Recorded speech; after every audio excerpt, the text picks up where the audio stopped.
দেখো না, প্লিজ না। তুমি এখন নিজের সেন্সে নেই।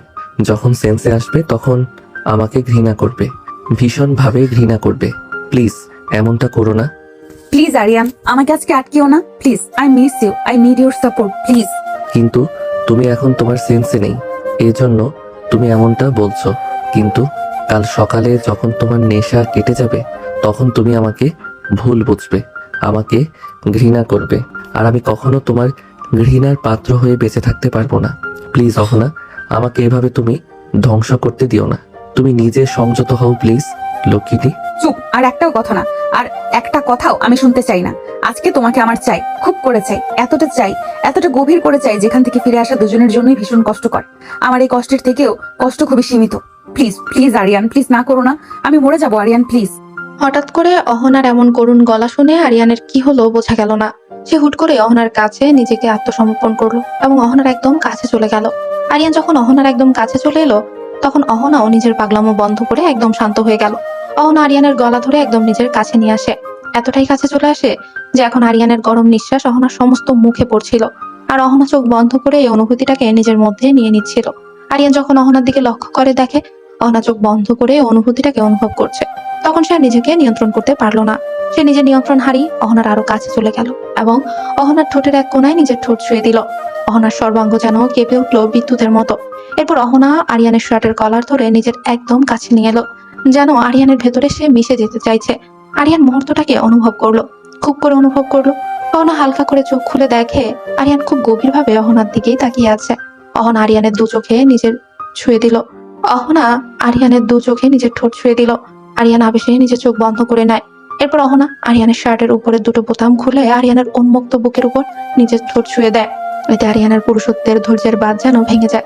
সে অহনাকে নিজের বুকের উপর থেকে তুলে অহনার চোখের দিকে গভীরভাবে তাকায় এবং অহনার ঠোঁট নিজের দখলে নিয়ে নেয় বেশ গভীরভাবে। অহনার ঠোঁটের মধ্যে নিজের আলাদা একটা দুনিয়া খুঁজে পায়। বেশ কিছু সময় পর অহনা আরিয়ানের সঙ্গ দেয় এবং আরিয়ানের পিঠের উপরে শার্ট খুব শক্ত করে আঁকড়ে ধরে। আরিয়ান অহনার চুলের মধ্যে আঙ্গুল জড়িয়ে ধরে এবং এক হাত দিয়ে অহনার পেছনের ব্লাউজের ফিতাটা খুলে দেয়। এরপর যে পিনটা দিয়ে অহনার ঘাড়ের কাছে শাড়ির আঁচলটা আটকানো ছিল সেই পিনটাও খুলে ফ্লোরের দিকে ছুঁড়ে মারে। এতে আরিয়ান লক্ষ্য করে দেখে অহনার শাড়ির আঁচলটা খুলে নিচে পড়ে যায়। বেশ কিছুক্ষণ পর আরিয়ান অহনার ছোট ছেড়ে দেয় এবং দুজন দুজনার চোখের দিকে গভীরভাবে তাকিয়ে থাকে এবং ঘন ঘন শ্বাস নিতে থাকে। এরপর অহনা আবার আরিয়ানের একদম কাছে চলে আসে। এরপর আরিয়ানও আর নিজেকে আটকে রাখতে পারে না। সে পুরোপুরি অহনার মাঝে নিজের সমস্ত অস্তিত্বকে বিলীন করে দেয়। পুরো অন্ধকার ঘরে চার দেয়ালের মধ্যে শুধু আরিয়ান আর অহনার ঘন ঘন নিঃশ্বাসের শব্দ ছাড়া আর কোনো শব্দের অস্তিত্বই ছিল না।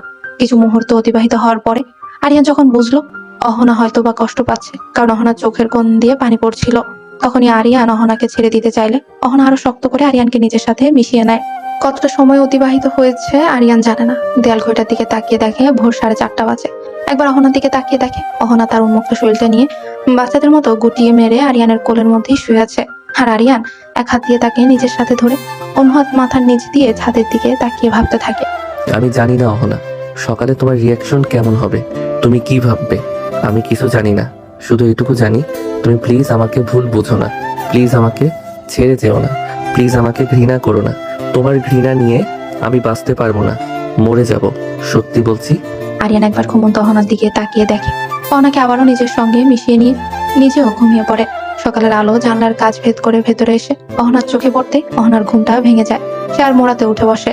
অহনা ঘুম থেকে ওঠার সাথে সাথে বুঝতে পারলো আজকে কেমন যেন তাকে অন্যরকম লাগছে, অন্যরকম অনুভূতি হচ্ছে। অহনা নিজের হাত দিয়ে তার কপালের উপরে থাকা বেবি হেয়ার গুলো খুঁজে কানের নিচে নেয় এবং হঠাৎ করে নিজের দিকে তাকিয়ে দেখে আটকে উঠে। সাথে সাথে নিজের গায়ে চাদরটা ভালোভাবে জড়িয়ে নেয়, কারণ অহনা একদম উন্মুক্ত শরীর নিয়ে বসে আছে। অহনা কিছুই মনে করতে পারছিল না কি হয়েছে তার সাথে, এখানে কেন এবং তার অবস্থা এমন কেন। অহনা কিছুই বুঝতে পারছিল না। এমন সময় হুট করে অহনার নজর পড়ে শুয়ে থাকা আরিয়ানের দিকে। অহনার প্রচন্ড মাথা ব্যথা করছে। সে তার মাথায় হাত দিয়ে মাথার চুলগুলো খুব শক্ত করে টেনে ধরে এবং ঘটে যাওয়া ঘটনাটাকে মনে করার চেষ্টা করে, কিন্তু সে পুরোটাই ব্যর্থ হয়। গতকাল রাতের কোনো ঘটনাই তার মনে পড়ছে না।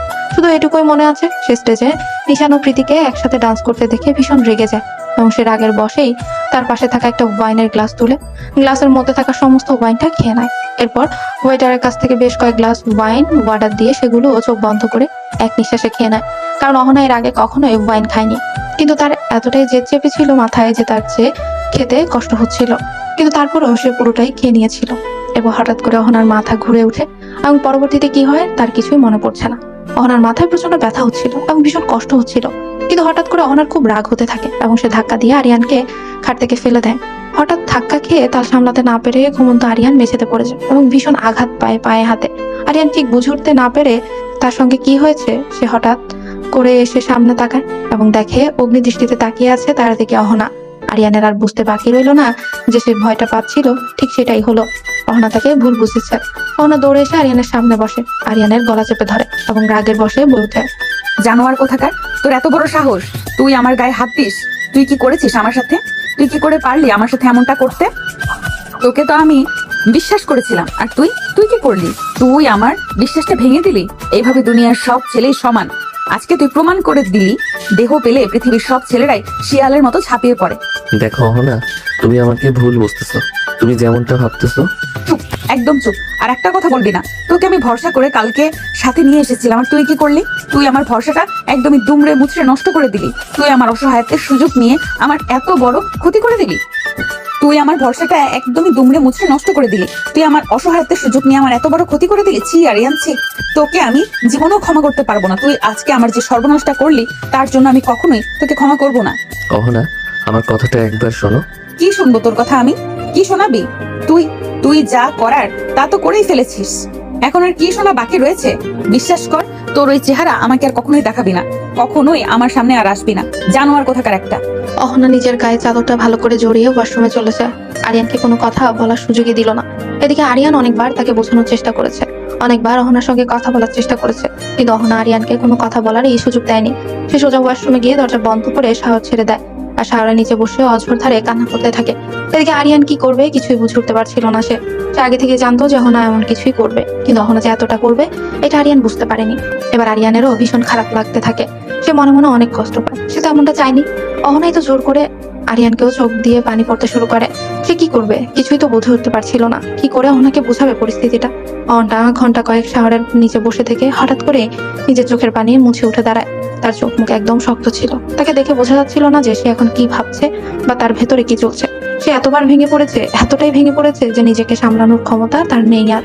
একের পর এক ধকল সে নিতে পারছে না। অহনা কোনো মতো উঠে দাঁড়িয়ে ভেজা কাপড়টা চেঞ্জ করে শুকনো কাপড় পরে নেয় এবং এলোমেলো পায়ে ওয়াশরুম থেকে বেরিয়ে আসে।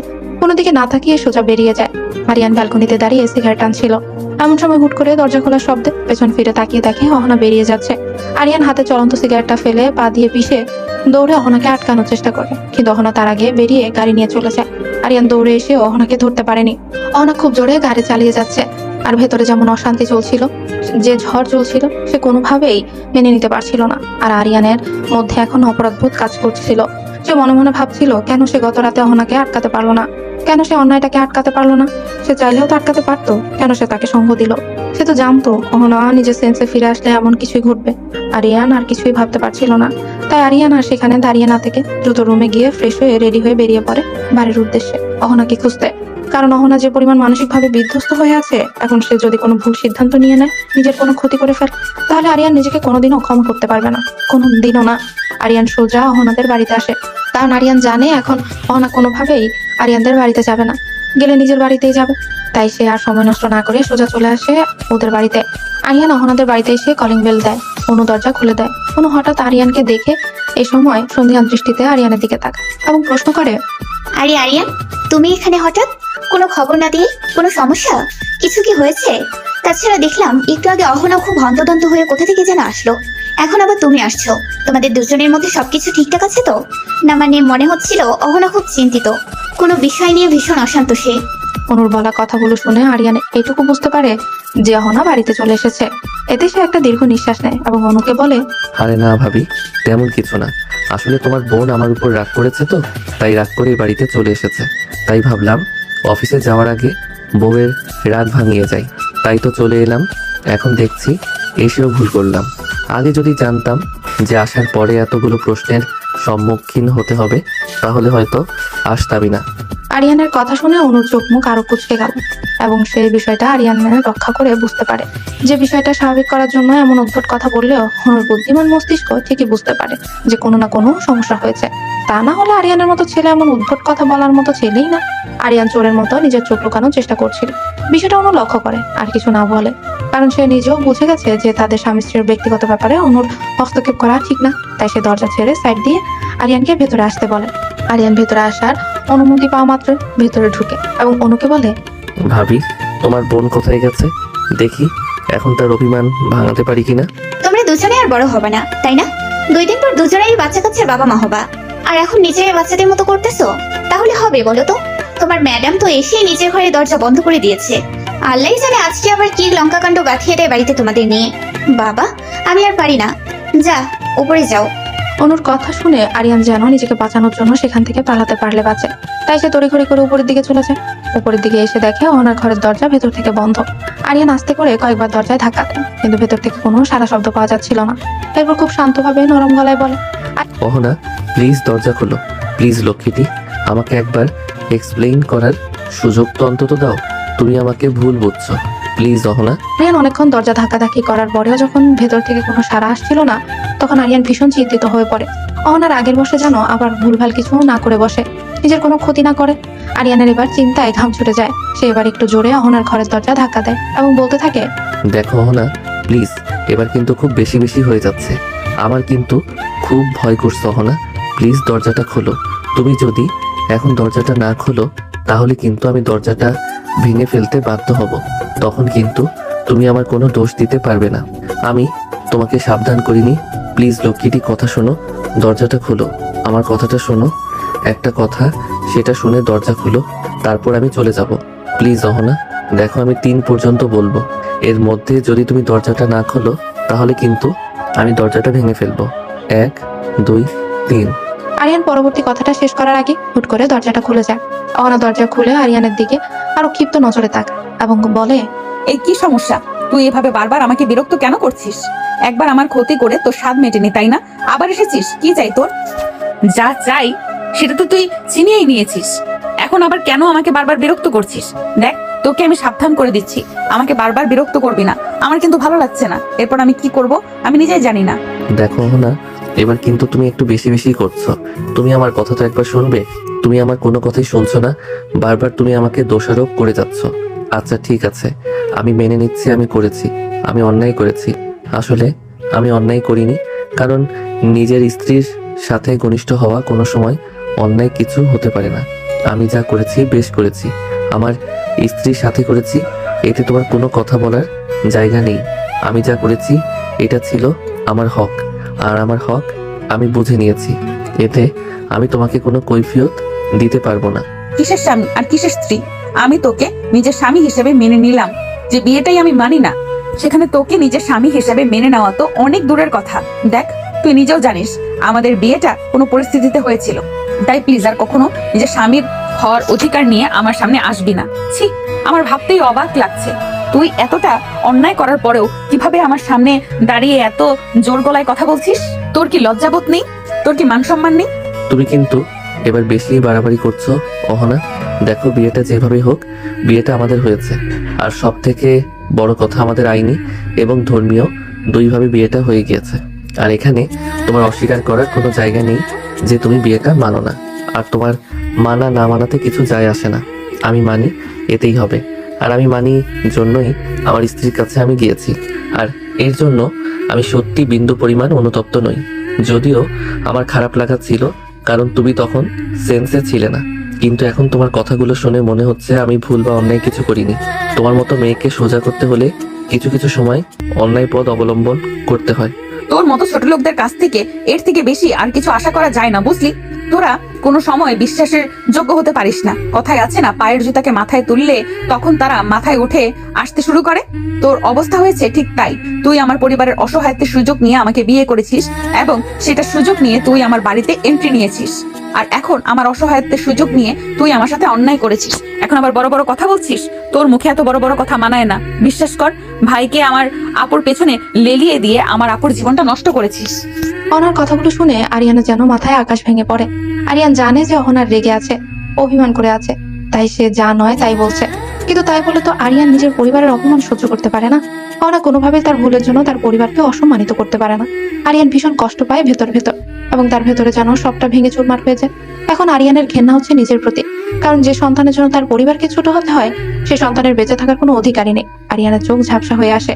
আরিয়ান বুঝতে পারে হয়তো বা এবার তার চোখ থেকে বৃষ্টি পড়বে, তাই সে নিজেকে কোনো মতে সামলানোর মিথ্যা প্রচেষ্টা করে, আর চোখের জল আটকানোর চেষ্টা করে, এবং কাটা কাটা গলায় অহনাকে বলে, আমি তোমাকে ভালোবাসি অহনা, কিন্তু এর মানে এই নয় যে তুমি আমার পরিবারকে নিয়ে যা নয় তাই বলবে। সেটা আমি মেনে নেব, কিন্তু তুমি আজকে যেটা করলে সেটা খুবই অন্যায় করলে। আসলে ভুল বা অন্যায় নয়, তুমি আজকে যেটা করলে সেটা একদম পাপ করলে। এটা তোমার একদম করা উচিত হয়নি। আমি মানছি আমি ভুল করেছি, আমি অন্যায় করেছি। এর জন্য তুমি আমাকে যত পারো শাস্তি দাও, মারো, যা খুশি তাই করো, কিন্তু তাই বলে তুমি আমার ভুলের জন্য আমার পরিবারকে এতটা অসম্মান করে কথা বলতে পারো না। তাদের তো কোনো দোষ নেই, তারা তো কোনো অন্যায় করেনি, তাহলে কেন তাদেরকে এতটা অসম্মানিত হতে হবে? ঠিক আছে, তুমি চাইছো তো আমি তোমার জীবন থেকে চলে যাই, আমি চলে যাব, অনেক দূরে যাব, কিন্তু আজকে তুমি যেটা করলে এর জন্য তুমি সারা জীবন পস্তাবে। তুমি নিজে একদিন আমাকে খুঁজবে, নিজে আমার কাছে ভালোবাসার দাবি নিয়ে আসবে, সেদিন হয়তো অনেক দেরি হয়ে যাবে, কিন্তু আজকের এই অপমানটা আমি কোনোদিনও ভুলবো না অহনা, কোনোদিনও না। আরিয়ানের কথাগুলো এক নিঃশ্বাসে বলে অহনাকে আর কোনো কথা বলার সুযোগ না দিয়ে সেখান থেকে চলে যায়। আরিয়ান চলে যাওয়ার পরেই অহনা এক নজরে আরিয়ানের দিকে চেয়ে থাকে। তার যেন খুব খারাপ লাগতে লাগলো। আসলে আরিয়ান যেটা বলে গেল সেটা তো ভুল কিছু বলে যায়নি, সেটা তো কিছু বলে যায়নি। সেদিন যেমন অহনা বাধ্য হয়ে বিয়েটা করেছিল, তেমনই আরিয়ানকেও তো বাধ্য হয়ে বিয়েটা করতে হয়েছিল। আরিয়ান তো নিজের ইচ্ছায় বিয়েটা করেনি, তাহলে অহনা কেন তাকে ছোট করে এত কথা বললো? সে তো নিজের ইচ্ছায় ওনার কাছে আসেনি। গতরাতে কি হয়েছে সেটা অহনা জানে না। অহনার উচিত ছিল গতকাল কি হয়েছে পুরো বিষয়টা জানার, কিন্তু না জেনে সে আরিয়ানকে যা নয় তাই বলে অপমান করেছে। অহনার এবার অপরাধবোধ কাজ করতে লাগলো ভেতর থেকে। সে মনে মনে ভাবলো, অহনা কি করছিস তুই? কি পাগল হয়ে গেছিস? তুই এত পাগলামি কি করে করছিস? তুই তো এমন ছিলি না, তাহলে তুই কেন এমন হলি? তুই কেন এমন ব্যবহার করছিস? তুই তো আগে কখনো এমন করতিস না। অহনা কথাগুলো মনে মনে ভেবে হঠাৎ করে নিজের চুল খুব জোরে চেপে ধরে চিৎকার দিয়ে ওঠে এবং বলে উঠে, কোন নিশান এটা?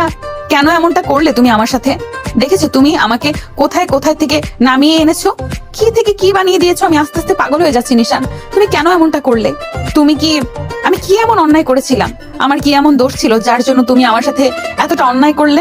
কথাগুলো বলে অহনা ধপ করে মেঝেতে বসে পড়ে। এমন সময় অনু অহনার ঘরে আসে এবং অহনাকে এভাবে কান্না করতে দেখে অনুর ভীষণ খারাপ লাগে। সে অহনার কাছে এসে অহনার মাথায় হাত রাখে। হঠাৎ নিজের মাথায় এমন আদরের স্পর্শ পেয়ে অহনা পেছন ফিরে তাকায়, দেখে অনু দাঁড়িয়ে আছে। দেখে নিজেকে আর ধরে রাখতে পারে না অহনা। অহনা উঠে দাঁড়ায় এবং বোনকে খুব শক্ত করে জড়িয়ে ধরে আর অযোধ্যাটায় কান্না করতে থাকে। অনু বোনকে কান্না করতে দেখে অশান্ত হয়ে পড়ে এবং বোনকে সান্ত্বনা দেওয়ার জন্য নিজের বুকের সাথে আঁকড়ে ধরে অহনার মাথায় আদুরে হাত বুলিয়ে দিতে থাকে। ধরে নিয়ে অহনাকে বেডের উপর বসিয়ে দেয়। অহনা বড় বোনের কোলে মাথা রেখে শুয়ে থাকে আর অনু আস্তে আস্তে অহনার মাথায় বিলি কেটে দেয়। এভাবে বেশ কিছু সময় ধরে দু বোনের মাঝে নীরব সান্ত্বনা বয়ে চলে। অনু অহনার মাথায় হাত বুলিয়ে দিচ্ছিল আর অহনা চোখ বন্ধ করে সেটা অনুভব করছিল। আসলে বড় বোনেরা এমনই হয়। বড় বোন তো মায়ের পরে মায়ের দায়িত্ব পালন করে, কিন্তু অহনা কতটা লাকি, সে দুনিয়াতে দুইজন মাই পেয়েছে। একটা তার নিজের মা আর একটা হলো তার বড় বোন। অহনাকে অনেক বেশি ভালোবাসে, ছোটবেলা থেকে নিজের সন্তানের মতো আগলে রেখেছে, ঠিক যেমনটা ওদের মা ওদের দুজনকে রাখে। বাবু, অহনা হুট করে অনুর এমন আদরে গলা শুনে চোখ খুলে তাকায় অনুর দিকে। দেখে অনু গভীর এক দৃষ্টিতে অহনার দিকেই তাকিয়ে আছে। হঠাৎ অহনা তাকাতেই দুজনের চোখে চোখ পড়ে। অনু এবার অহনার চোখের দিকে তাকিয়ে বলে উঠে, অহনাকে নিজের দিকে এমন ভাবে তাকিয়ে থাকতে দেখে অনু নিজেই আবার বলে উঠে, তোকে আজকে একটা গল্প শোনাই, বুঝলি? তোর ভাইয়া আর আমি একই ইউনিভার্সিটিতে পড়তাম, নর্থ সাউথ ইউনিভার্সিটি। আমরা দুজনে ভিন্ন ডিপার্টমেন্টে ছিলাম, কখনো তো আমাদের মাঝে দেখা হতো না। আমি তোর ভাইকে চিনতাম না পর্যন্ত, অথচ আমরা 2 বছর একসাথে একই ইউনিভার্সিটিতে ছিলাম, কিন্তু কেউ কাউকে চিনতাম না। এটা যদিও আমি জানতাম শুধুমাত্র যে আমরা কেউ কাউকে চিনি না, কিন্তু তোর ভাইয়ের দিক থেকে বিষয়টা একদম ভিন্ন। ইউনিভার্সিটির প্রথম দিন থেকে নাকি তোর ভাইয়া আমাকে ফলো করতো। আমি কি করতাম, কোথায় যেতাম, কার সাথে যেতাম, কি করতাম, সবকিছুই লক্ষ্য করতো। বিষয়টা খুব অবাক করার মতো, তাই না? ঠিক তাই হয়েছে। তোর ভাইয়া 2 বছর ধরে আমাকে শুধু ভার্চুয়াল লাইফে না, সোশ্যাল লাইফেও এবং ব্যক্তিগত জীবনেও স্টক করে গিয়েছে। শুনতে খারাপ লাগলেও এটাই সত্যি। কারণ আমার এটা খারাপ লাগছে না, কারণ ঠিক এই কারণটার জন্যই আমার সাথে অনেক বড় একটা অন্যায় হওয়া থেকে তোর ভাইয়া আমাকে উদ্ধার করতে পেরেছে। অন্যায় হওয়ার হাত থেকে রক্ষা করেছে মানে? বুঝলাম না, তুই আবার কি বিপদে পড়েছিলি আপু? শুধু বিপদ না রে, আমার জীবনটা ধ্বংস হয়ে যেতে লেগেছিল। কিন্তু তোর ভাইয়া ছিল বলে এখন পর্যন্ত আমি তোর সামনে জীবিত দাঁড়িয়ে আছি। আমার ডিপার্টমেন্টের একটা ছেলে, নাম ছিল বিদ্যুৎ। বিদ্যুৎ ছিল পুরো ইউনিভার্সিটি সকল মেয়েদের ক্রাশ। আমি যখন প্রথম ইউনিভার্সিটিতে যাই, তখন বিদ্যুৎকে দেখে আমি নিজেও ক্রাশ খাই। তাকে আমার অনেক ভালো লাগে। আমি লুকিয়ে লুকিয়ে বিদ্যুৎকে দেখতাম, তাকে লক্ষ্য করতাম, কিন্তু সাহস করে কখনো তাকে বলে উঠতে পারতাম না যে আমি তাকে ভালোবাসি। কিভাবে বলবো বল, যেখানে ও সব মেয়েদেরও ক্রাশ। আমি নিজের অনুভূতিগুলোকে নিজের মধ্যে তাকে রেখেছিলাম, কিন্তু আমাকে অবাক করে দিয়ে হঠাৎ করে একদিন ও নিজে আমাকে প্রপোজ করে বসে। আমি কি করব কিছু বুঝে উঠতে পারছিলাম না। এরপর আর কোনো কিছু না ভেবে ওকে গ্রহণ করি। বিদ্যুতের সাথে আমার পরিচয় গড়ে ওঠে আস্তে আস্তে। সে পরিচয় করে ওঠে বন্ধুত্বের সম্পর্কে। আমি আর বিদ্যুৎ খুব ভালো বন্ধু হয়ে আমরা দুজনে একসঙ্গে ক্লাসে যেতাম, একসঙ্গে ক্লাস শেষ করি, আড্ডা দিতাম, বন্ধু বান্ধবদের সাথে ঘুরতে যেতাম। আস্তে আস্তে যখন আমি বুঝতে পারি যে না, আমাদের বন্ধুত্বের সম্পর্কটা এবার অনেক দূর এগিয়ে গেছে, প্রেমের সম্পর্ক নিয়ে যাওয়া উচিত, তখন আমরা দুজনে একটা সম্পর্কে জড়িয়ে পড়ি। বিদ্যুৎ আমার সাথে ছোট ছোট বিষয় ভাগ করে নিত, আমার জন্য অনেক উদ্ভট কাজ করতো। ফুল এনে দিত, আইসক্রিম এনে দিত, রাতে বাড়ির সামনে এসে দাঁড়িয়ে থাকতো, যেটা আমার খুব ভালো লাগতো। আমি ভাবতাম হয়তো সে আমাকে ভালোবাসে, খুব বেশি ভালোবাসে। তুই ভাবতিস তোকে ভালোবাসে? মানে বুঝলাম না, তার মানে সে তোকে ভালোবাসেনি কখনো? একদিন ইউনিভার্সিটিতে যাওয়ার পরে আমি অনেক জায়গায় খুঁজি, কিন্তু কোথাও বিদ্যুৎকে খুঁজে পাই না। পুরো ইউনিভার্সিটি খোঁজার পরে যখন আমি বিদ্যুৎকে খুঁজে পাচ্ছিলাম না, তখন আমি ক্লাসের দিকে যাচ্ছিলাম। এমন সময় হঠাৎ করে একটা ফাঁকা ক্লাসরুম থেকে বিদ্যুতের গলার শব্দ ভেসে আসছিল। আমি তখন বিদ্যুৎকে খুঁজতে খুঁজতে সেই ক্লাসরুমের দিকে যাই। হঠাৎ করে ক্লাসরুমের দরজার কাছে এসে আমার পা দুটো যেন থমকে যায়। কেউ যেন আমাকে শক্ত করে সেখানে আটকে রাখে। আমার পৃথিবী যেন ঘুরে ওঠে, আমার চোখ দুটো ঝাপসা হয়ে আসে। হঠাৎ আমি পড়ে যাব এমন সময় হুট করে কেউ একজন পেছন থেকে আমাকে ধরে ফেলে। আমি ভেবেছিলাম হয়তো আমি পড়ে যাব, কিন্তু না, আমি চোখ খুলে দেখি কেউ একজন আমাকে ধরে দাঁড়িয়ে আছে। একজন অপরিচিত ছেলে আমাকে ধরে আছে দেখে আমি উঠে দাঁড়াই এবং তাকে সরি বলে আবারও সামনের দিকে তাকাই। আমি সামনের দিকে তাকিয়ে দেখি আমার সামনে আমার ভালোবাসার মানুষটি, যাকে আমি এতদিন ধরে চিনি, সেই মানুষটি খুব অচেনা, খুব অজানা। কারণ আমার সামনে অন্য একটা মেয়ের সঙ্গে সে ঘনিষ্ঠ অবস্থায় ছিল। আমার যেন পুরো পৃথিবী এলোমেলো হয়ে গিয়েছিল। হঠাৎ করে আমি যখন পিছনে ফিরে আসবো, তখন দরজার সাথে ধাক্কা লেগে শব্দ হয়, বিদ্যুৎ পেছন ফিরে তাকিয়ে দেখে আমি দাঁড়িয়ে আছি। তখন সে আমাকে আমার পেছনে আটকানোর চেষ্টা করে। সে আমার সামনে এসে দাঁড়ায়। দেখো অনু, তুমি যেটা ভাবছো সেটা একদম ঠিক না। আমাদের মধ্যে নিশ্চয়ই একটা মিসআন্ডারস্ট্যান্ডিং হচ্ছে। দেখো, আমাকে এক্সপ্লেইন করতে দাও বিষয়টা কি হয়েছে। ছেড়ে দাও আমাকে, ছাড়ো বলছি। একদম আমাকে তোমার নোংরা হাত দিয়ে ছুবে না। আমি কি বলবো কিছুই বুঝে উঠতে পারছি না। তুমি এতটা জঘন্য, এতটা জঘন্য। আমি এতদিন বুঝে উঠিনি, এজন্য আমার নিজের প্রতি ঘৃণা হচ্ছে। আমি এমন একজন মানুষকে ভালোবেসেছি, এমন কুৎসিত একজন মানুষকে ভালোবেসেছি। দেখো, তুমি যা ভাবছো সেটা ঠিক না। আমাকে তো একবার আমার পক্ষে কি কথাটা বলবে বলার তুমি? সুযোগ কি দিবে। বলার আছে? আমি তোমার কোনো কথাই শুনতে চাই না। তুমি আমার থেকে এখন দূরে দূরে থাকবে। আমি যেন কখনো তোমাকে আমার আশেপাশে দেখতে না পাই। আমার কথা শোনার পরে বিদ্যুৎ জোরে জোরে হাসতে থাকে। কি কুৎসিত ছিল সে হাসিটা। আমি সামনে তাকিয়ে দেখি সে আমাকে উপেক্ষা করে হাসাহাসি করছে। আমি যখন তার দিকে তাকালাম, তখন সে আমাকে দেখে আমার দিকে এগিয়ে আসে এবং আমাকে বলে, তোমার দিকে তাকাবো না মানে তুমি কি পাগল হয়ে গেছো? তোমার আশপাশে না থাকলে আমার চলবে কি করে? তুমি তাহলে আমার সোনার ডিম পাড়া হাঁস। তুমি কি করে ভাবলে তোমার মতো একটা মেয়ের জন্য আমি আমার স্বভাব পরিবর্তন করব? কখনো তোমার সাথে থাকতে থেকে একটা মেয়ে আমার জন্য পাগল, পুরো ইউনিভার্সিটি মেয়েদের ক্রাশ। আমি তোমাকে ভালোবাসার অভিনয় করেছি শুধুমাত্র তোমার বাবার টাকার জন্য। তুমি মাসে মাসে যে খরচটা দাও তাতে আমার দিব্যি পুরো মাস চলে যায়। তখন ভেবে দেখলাম শুধুমাত্র একটুখানি ভালোবাসার অভিনয় করার পরে যদি নিজের খরচ সুন্দরভাবে উঠে আসে, তাহলে ঠিক করলাম অভিনয় কি এমন ক্ষতি হবে। বিদ্যুৎ, তুমি এতটা খারাপ? তোমাকে আমি কতটা ভালোবাসতাম, তুমি আমার ভালোবাসার সার্কাস বানিয়ে রেখেছো। আমি তোমাকে কখনো ক্ষমা করব না। তোমার ক্ষমা আমার চাই না, তবে আমার যখন যা লাগবে এতদিন যেমন তুমি দেখেছো ঠিক তেমনি এখনো তোমারই দেখা লাগবে। অসম্ভব। তোর মতো জানোয়ারের কোনো দায়ভার আমি নিতে পারবো না। তোকে আমি আর একটা কানা করেও দেবো না। সুইটার, তুমি না দিলে তোমার কি হবে? তুমি নিজেও জানো না আমি তোমার এমন দশা করব না, নিজের কাছে নিজের মুখ দেখাতে পারবে না, সমাজে মুখ দেখাতে পারবে। তুই যা পারিস তাই করে নে। অনুর কথা শুনে বিদ্যুৎ অনুর হাতে নিজের ফোনটা তুলে দেয়। যে ফোনের স্ক্রিনের দিকে উনি তাকালো, অমনি ওনার যেন পায়ে নিচ থেকে মাটি সরে গেল। সে অবাক হয়ে বিদ্যুতের মুখের দিকে তাকালো, তাকিয়ে দেখলো বিদ্যুৎ খুব বিশ্রীভাবে হাসছে। অনু অবাক হয়ে বিদ্যুতের দিকে তাকাতে বিদ্যুৎ ফোনটা কেড়ে নেয় এবং অনুকে বলে, তুমি যদি এখন আমার কথা না মানো তাহলে আমি এই ছবি ভাইরাল করে দেবো। তখন বুঝতে পারছো তোমার তোমার পরিবারের মান সম্মানে কি হবে? সমাজ তোমাদের পরিবারকে তোমাকে কি নজরে দেখবে? নিজের ভালো যদি দিতে চাও তাহলে আমাকে আগামী 1 সপ্তাহের মধ্যে 10 লাখ টাকা দিবে। বিদ্যুতের কথা শুনে অনুর মাথা ঘুরতে লাগলো। সে কিভাবে এতদিন এমন একটা জানোয়ারের সঙ্গে সম্পর্কে থেকেছে সে বুঝে উঠতে পারছে না। অনু অঝরে কাঁদছে। এমন সময় পেছন থেকে একজন বলে ওঠে, দুর্বলতা কখনো কারোর সামনে প্রকাশ করতে নেই, এতে সামনের ব্যক্তি আরো বেশি আঘাত করার সুযোগ পায়। হুট করে পেছন থেকে এমন কথা শুনে দুজনেই পেছনে তাকিয়ে দেখে। অনু অবাক হয়ে ভাবে, আরে এটা তো সেই ছেলেটা যে আমাকে একটু আগে পড়ে যাওয়ার হাত থেকে বাঁচিয়েছে। অয়ন সামনের দিকে এগিয়ে আসে এবং বিদ্যুৎ কিছু বুঝে ওঠার আগে ওর হাত থেকে ফোনটা কেড়ে নিয়ে নেয়। বিদ্যুৎ যখন কিছু বলতে যাবে এমন সময় হুট করে অয়ন তার হাত উঁচু করে তুলে আয়নাকে থামিয়ে দিয়ে বলল, আরে বোকা, তুই কি ভুলে যাচ্ছিস? ও যদি তোকে বাঁচাতেও পারে তাহলে ওই কিন্তু আবার তোকে মারতেও পারে। তুই যে ওকে ব্ল্যাকমেল করছিস এই কথাটা যদি কোনোভাবে ওর পরিবার জানতে পারে, তুই কি একবারও ভেবে দেখেছিস ওর বাবা জানতে পারলে কি হবে? ওর বাবা তো তোকে গায়েব করে দিবে। তোর মতো বিদ্যুতের ক্ষমতাও নেই ওর বাবার সাথে পাঙ্গা নেওয়ার, যে এমন বাবার মেয়ের সঙ্গে পাঙ্গা নিয়েছিল। অয়নের কথা শুনে বিদ্যুৎ দেবা সত্যি ভয় পায়, কারণ অয়ন একটা কথাও মিথ্যে বলেনি। অনুর বাবার যে ক্ষমতা, এতে অনুর বাবা যদি জানতে পারে তার মেয়েকে বিদ্যুৎ অসময় করছে, তাহলে অনুর বাবা বিদ্যুৎকে সত্যি সত্যি গায়েব করে দিতে এক সেকেন্ডও ভাববে না। তাই তো বিদ্যুৎ আগ বাড়িয়ে কোনো কথা বলার সুযোগ না দিয়ে অনুর কাছে ক্ষমা চেয়ে সেখান থেকে চলে যায়। ধন্যবাদ আপনাকে। It's my pleasure. আর একটা কথা সব সময় মনে রাখবেন, কখনো কারো সামনে নিজের দুর্বলতা প্রকাশ করবেন না। দুর্বলদের মানুষ আরো দুর্বল করে দেয়, তাই কারো হাতে এতটা অধিকার কখনোই দিবেন না। সেদিন ওর কথা শুনে আমার এতটা ভালো লেগেছিল কি বলবো।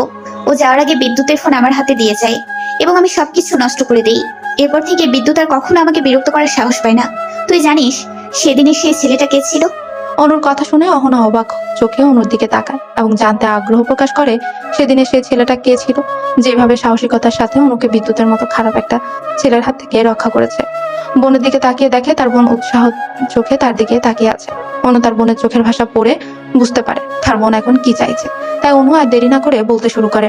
সেদিনের সেই ছেলেটা আর কেউ নয়, তোর দুলাভাই ছিল। অনুর বলা কথাগুলো শুনে অহনা লাফিয়ে ওঠে এবং বলে, তার মানে এইভাবে এখান থেকে তোদের প্রেমের সম্পর্ক শুরু হয়, তাই না? তবে যাই বল তাই বল, তুই কিন্তু ভীষণ লাকি, বুঝলি? কারণ ভাইয়া তোকে কতটা ভালোবাসে, তোকে বিশ্বাস করে। তুই কি জানিস আরিয়ান অরণের থেকেও বেশি পর্ব ভালো, ও তোকে অনেক ভালোবাসে। জানিস ও আমাকে অনেক আগেই বলেছিল ও তোকে ভালোবাসে, কিন্তু আমি কখনো কারো মাঝে আসতে চাই না। আমি জানতাম তুই নিশানকে ভালোবাসিস, তাই নিশানও যে বিদ্যুতের মতো বের হবে আমি বুঝতে পারিনি। এই জন্য আমি আরিয়ানকে বলেছিলাম তোর মনে জায়গা করে নিতে, ও যেন তোর মনে জায়গা করে নিতে পারে। তাহলে আমি নিচে দাঁড়িয়ে থেকে ওর সঙ্গে তোর বিয়ে দেবো, কিন্তু বেচারা চেষ্টা করলো, তুই লক্ষ্য করলি না, এটা তোর ব্যর্থতা। কথাটা বলে অনু অহনার কপালে হালকা করে একটা চুমু দিয়ে উঠে গেল আর অহনা যাওয়ার দিকে চেয়ে রইল। অহনা আজকে আবার ওই একই ক্লাবে গেছে, গিয়ে আজকেও দেখে নিশান অন্য আরেকটা মেয়ের সঙ্গে বসে আড্ডা দিচ্ছিল। নিশান হয়তো এখনো লক্ষ্য করেনি তাকে। নিশানের এই ব্যবহার দেখে অহনার আরো খারাপ লাগে, কিন্তু হঠাৎ করে অনু হ্যাক বলা কথাটা অহনার মাথায় যেন বারবার বাড়ি খাচ্ছিল। অয়ন যদি না থাকতো তাহলে অনুর অনেক বড় ক্ষতি হয়ে যেত, এবং সেটা করতো অনুর ভালোবাসারই মানুষ। হঠাৎ করে অহনার মাথায় ওই কথাটা আসতেই সে কিছু একটা ভাবতে শুরু করলো। সে ভাবতে ভাবতে হঠাৎ করে কি মনে হলো, আশেপাশে খোঁজাখুঁজি শুরু করলো। অনা খুঁজতে খুঁজতে রিসেপশনে যায় এবং সেখানে কথা বলে জানতে পারে যে পুরো ফিল্মটা সিসি ক্যামেরা দ্বারা নিয়ন্ত্রিত। তাই সে এবার সিসি ক্যামেরার মনিটর রুমে খুঁজতে শুরু করে। অনেক কষ্টে চেষ্টা করার পরে সিসি ক্যামেরার মনিটর রুমটা খুঁজে পায় এবং সেখানে গিয়ে প্রথমে তাকে সিসি ক্যামেরা ফুটেজ দেখাতে না চাইলেও পরবর্তীতে অহনা যখন তাদের হাতে কিছু টাকা তুলে দেয়, অমনি তারা অহনাকে সিসি ক্যামেরা ফুটেজ দেখানোর জন্য বাধ্য হয়ে যায়। এরপর অহনা ওই দিনের ডেট অনুযায়ী এবং সময় অনুযায়ী ফুটেজ চেক করতে থাকে। অনেকক্ষণ ধরে সিসি ক্যামেরা ফুটেজ চেক করে যখন সন্দেহজনক কিছুই পেল না, তখন হতাশ হয়ে যে অহনা উঠতে যাবে, ঠিক সেই সময় হুট করে অহনার চোখ আটকে যায় মনিটরের স্ক্রিনে। সেখানে স্পষ্ট দেখা যাচ্ছে অহনা যখন ওই নিশানের গ্লাসগুলো খালি করে দেয় অজ্ঞান হয়ে পড়ে। এমন সময় কেউ একজন এসে অহনাকে ধরে তুলে সাইডে একটা রুমে নিয়ে যায়। তাকে তুলে যখন সাইডে একটা রুমে নিয়ে যাচ্ছিল, তখন রুমের সামনে থাকা সিসি ক্যামেরা ফুটেজে লোকটার মুখটা স্পষ্ট হয়ে ওঠে। এই আর কেউ নয়, নিশান। নিশানকে অহনাকে ধরে নিয়ে যেতে দেখে অহনা পুরোই শকড। এদিকে আরিয়ান পুরো বার্তা তন্ন তন্ন করে খুঁজতে থাকে। এবার উপরে নিচে খুঁজতে খুঁজতে আরিয়ান অহনার ঘরের দরজা খুলে ফেলে। উকি দিয়ে দেখে কেউ একজন অহনার সাথে বেয়াদবি করার চেষ্টা করছে। তখন আরিয়ান নিজেকে কন্ট্রোল করতে না পেরে সোজা ঘরের দরজার উপর লাথি দেয় আর দরজা খুলে দেয় এবং মেয়ে ও ছেলেটাকে বের করে এনে প্রচুর মারে। মারতে মারতে পুরো আধমরা করে ফেলে, কিন্তু তারপরেও যেন আরিয়ান ক্লান্ত হচ্ছিল না। এমন সময় ক্লাবের বেশ কয়েকজন ধরে আরিয়ানকে মিশনের থেকে আলাদা করে দেয়। আরিয়ান তাড়াতাড়ি অহনার কাছে যায়, কারণ অহনা তখন অসুস্থ। এরপর আরিয়ান বারবার অহনাকে উঠে বসানোর চেষ্টা করে, কিন্তু অহনা সেন্সে ফিরে আনার চেষ্টা করছিল, কিন্তু না, অহনার তো মনে তখন অন্য কিছু চলছিল। এরপর সেদিনে সে অ্যাক্সিডেন্টটা করে বসে তারা। পুরো বিষয়টা দেখে যেন অহনার মাথায় আকাশ ভেঙে পড়ে। সে না জেনে না বুঝে এত বড় সিদ্ধান্ত নিয়ে ফেললো এবং আরিয়ানকে জানো তাই বলে অপমান করেছে, এটা সে মোটেও ঠিক করেনি। এদিকে আরিয়ান অহনার করা অপমানটা কোনোভাবে মেনে নিতে পারছে না। সেদিনের পর থেকে যেন ইচ্ছে করে অহনার সাথে কোনো যোগাযোগ করেনি সে। অহনার সামনেও আসেনি, অহনার সাথে কোনো কথা বলার চেষ্টাও করেনি। কিন্তু এই আরিয়ান এক সময় অহনাকে একবার না দেখলে বারবার বাড়িতে ছুটে আসতো, বারবার অহনার ভার্সিটিতে সামনে গিয়ে লুকিয়ে থাকতো, শুধুমাত্র একটা বার অহনাকে দেখার জন্য। সরি আরিয়ান, আমাকে ক্ষমা করে দিও। আমি না বুঝে তোমার সাথে অন্যায় করে ফেলেছি। যেখানে দোষ আমার নিজেরও ছিল, সেই জায়গায় কেন আমি শুধু তোমাকে একমাত্র দায়ী করতে পারি? আমি তো চাইলে সেদিন নিজেকে সংযত করতে পারতাম, কিন্তু না। আমার জিদ, আমার রাগ আমাকে এতটাই নিয়ন্ত্রণ করে ফেলেছিল যে আমি আশেপাশে কি হচ্ছিল কোনো কিছু তোয়াক্কা না করে সেদিন তোমাকে অনেক অন্যায় করে ফেলেছিলাম। আমাকে তুমি ক্ষমা করে দিও। অহনা মনে মনে কথাগুলো ভেবেই সোজা ক্লাবের বাইরে চলে আসে এবং গাড়ি নিয়ে চলে যায় সোজা আরিয়ানদের বাড়ির উদ্দেশ্যে। অহনা আরিয়ানদের বাড়ির গেটে এসে গাড়ি থামায় আর দরজা ধাক্কা দিলে আরিয়ানের মা এসে দরজা খুলে দেয়। হঠাৎ এত রাতে এইভাবে অহনাকে বাড়িতে দেখে আরিয়ানের মা ভীষণ অবাক হয়। তখন তিনি চিন্তিত স্বরেই বলেন, কি হয়েছে আহানামা? তুই এত রাতে একা কোথা থেকে আসছিস? কিছু কি হয়েছে? কোনো বিপদ আপদ হয়নি তো তোমার? না আম্মু, আমার কোনো অসুবিধা হয়নি, আমি ঠিক আছি।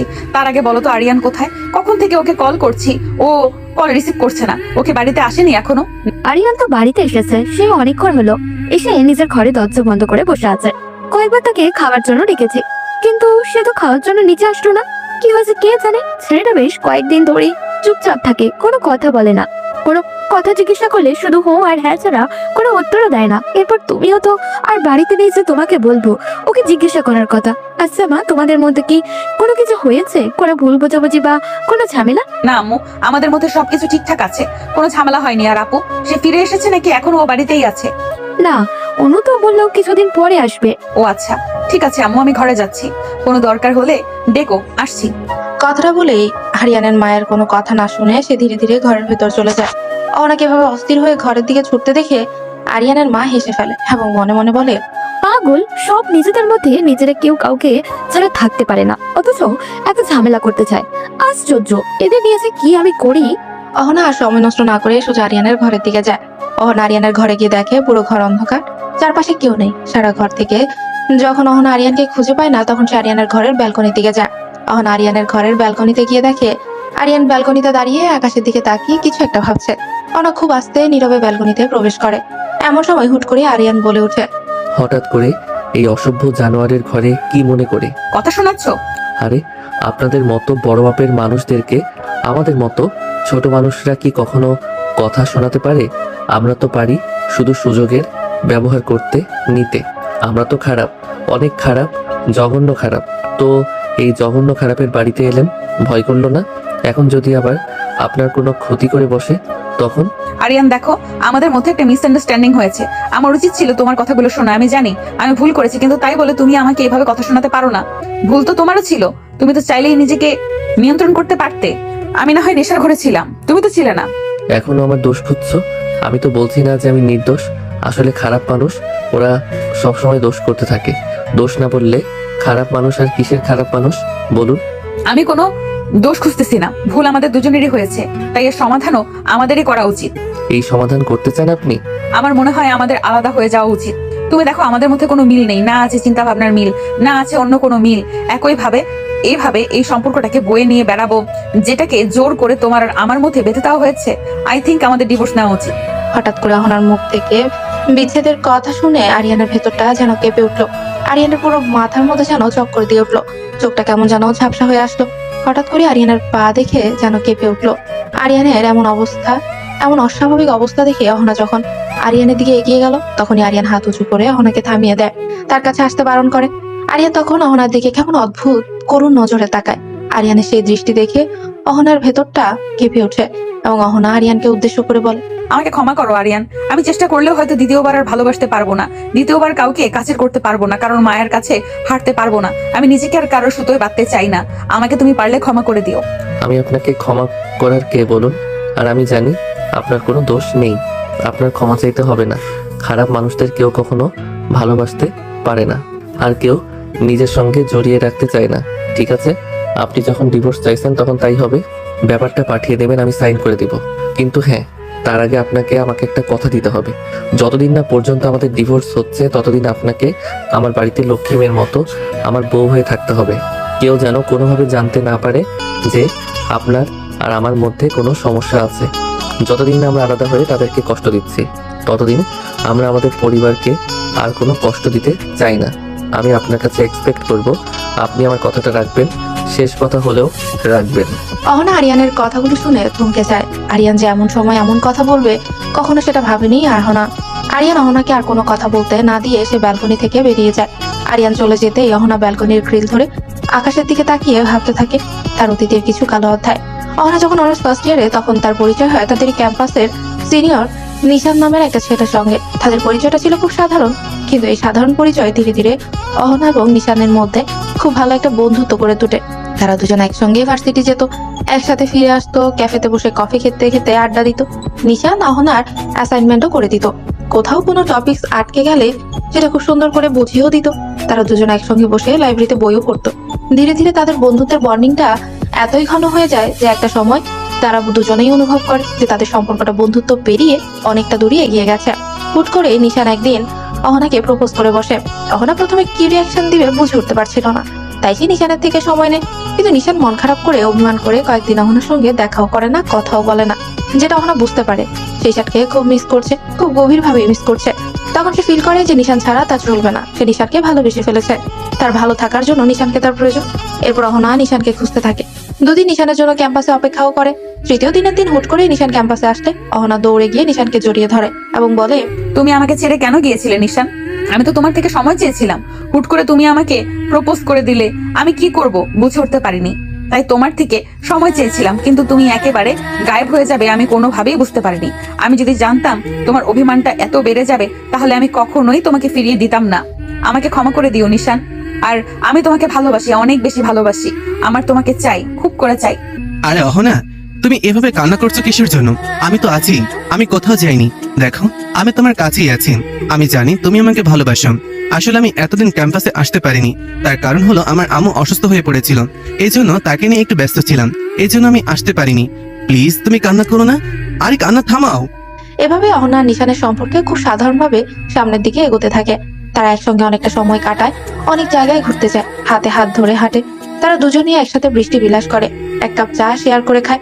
অহনা যেদিন দিন দিন নিশানের প্রতি আসক্ত হয়ে পড়ে, সে যেন নিশানকে ছাড়া কিছুই বুঝতো না। নিশান যা বলতো অহনা তাই করতো। একদিন নিশান আর অহনা মিলে নিশানের বন্ধুর একটা বার্থডে পার্টিতে যায়। নিশানের বন্ধুর বার্থডে পার্টি গিয়ে তারা অনেক রকম নেশা জাতীয় দ্রব্য গ্রহণ করে এবং নাচ গানও করে, যেটা অহনার একদম ভালো লাগেনি। সে ভেবেছিল নিশান একদম অন্যরকম, কিন্তু এখানে আসার পর সে নিশানকে দেখছে অন্যরকম। অহনা কি করবে কিছুই বুঝে উঠতে পারছিল না। এমন সময় হুট করে নিশান একটা গ্লাস নিয়ে অহনার হাতে দেয় অহনাকে খাওয়ার জন্য, কিন্তু অহনা সেটা খেতে অস্বীকার করে। অহনা যখন সেটা খেতে অস্বীকার করে তখন নিশান অহনার প্রতি অভিমান করার ভান করে, যা দেখে অহনার খারাপ লাগে এবং সে গ্লাসটা হাতেও তুলে নেয়। কিন্তু গ্লাসটা সে হাতে নিলেও সে খেতে পারে না। নিশান যখন তার বন্ধুর ডাকে কিছুটা দূরে গিয়ে দাঁড়িয়ে কথা বলে, তখনই অহনা গ্লাসের পানি একটা পাশের টবে ফেলে দেয়। আর নিশান তার সামনে আসলে এমন ভান করে যেন সে সবটাই খেয়ে ফেলেছে। নিশান যখন দেখে অহনা গ্লাসের সবটুকু খেয়ে ফেলেছে, তখন তাকে হালকা করে জড়িয়ে ধরে একটা হাসি দেয়। নিশান একটা সময় এসে অহনার হাত ধরে পাশের একটা ঘরে নিয়ে যায় এবং অহনার কাছে আসার চেষ্টা করে। অহনা প্রথমে বিষয়টা স্বাভাবিকভাবে নিলেও যখন নিশানের স্পর্শগুলো গভীর হতে থাকে তখন সে বুঝে নিশান কোনো সাধারণ ইন্টেনশনে তাকে এই ঘরে নিয়ে আসেনি। তখনই অহনা নিশানের থেকে দূরে যেতে চায়। অহনা যখন নিশানের থেকে দূরত্ব বজায় রাখতে চায় তখন নিশান তাকে জোর করে তার কাছে আসতে বাধ্য করে। এমন সময় অহনা নিশানকে ধাক্কা দিয়ে তার থেকে দূরে সরিয়ে নিশানের গালে জোরে একটা থাপ্পড় মারে। নিশান অহনার হাতে থাপ্পড় খেয়ে অহনার দিকে ভয়ঙ্কর দৃষ্টিতে তাকায়, যেন এক্ষুনি সে অহনাকে মেরে ফেলবে। তার মানে তুমি গ্লাসের ওয়াইন খাওনি, তাই না? তুমি আমাকে ভালোবাসো? তুমি আমাকে একটু বিশ্বাস করো না? তোমাকে আমি ভালোবেসে ওটা খেতে দিলাম, অথচ তুমি খেলে না। তোমার ভালোবাসা, তুমি যদি আমাকে ভালোবাসো তাহলে তুমি আমাকে এইভাবে অসম্মান করতে পারো না। তার মানে তুমি ওয়াইনের সঙ্গে কিছু মিশিয়েছিলে, তাই না? সুইটহার্ট, সবকিছু তো তাড়াতাড়ি বুঝে ফেলে তো হবে না, তাই না? তোমার পেছনে আমি যতটা সময় নষ্ট করেছি এতটা সময় আমি এর আগে কোনো মেয়ের পেছনে নষ্ট করিনি। তাদেরকে কিছুটা সময় ঘোরাফেরা করালেই তারা আমার বিছানায় চলে আসতো। আর তোমাকে এই পর্যন্ত আনতে আমার ঠিক কতটা সময় নষ্ট হয়েছে তোমার কোনো আইডিয়া আছে?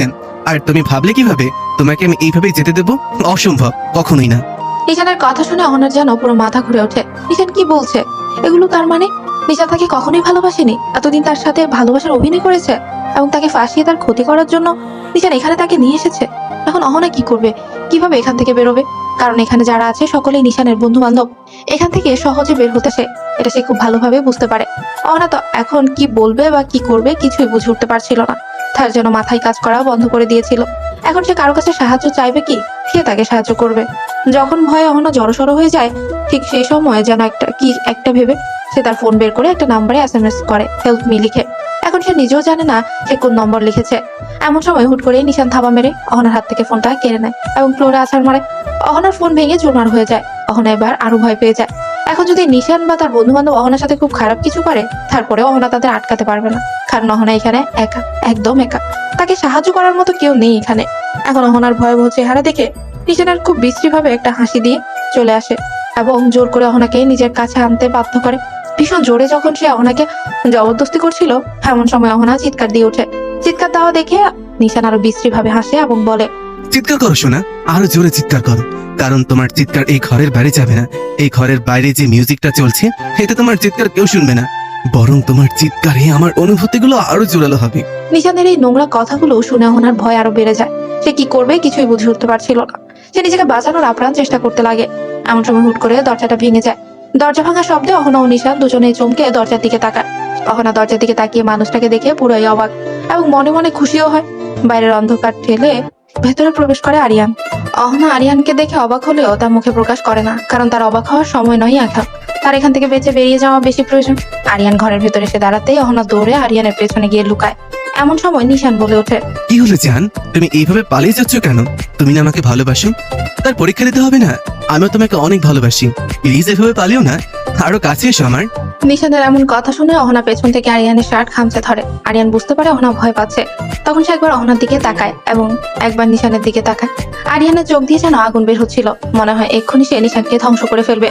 তাই সে আর সময় নষ্ট না করে সোজা নিশানের কাছে গিয়ে তাকে ইচ্ছে মতো মারতে শুরু করে। অহনা নিশানকে মারতে দেখে আরো বেশি ভয় পায় এবং সে আরিয়ানকে আটকানোর চেষ্টা করে। আরিয়ান যেন এখন নিজের মধ্যে নেই। সে চোখ মুখ বন্ধ করে নিশানকে মেরেই যাচ্ছে। অহনা তখন বলে, আরিয়ান প্লিজ, ওকে ছেড়ে দাও, ও মরে যাবে, প্লিজ চলো আমরা এখান থেকে চলে যাই, প্লিজ আরিয়ান প্লিজ।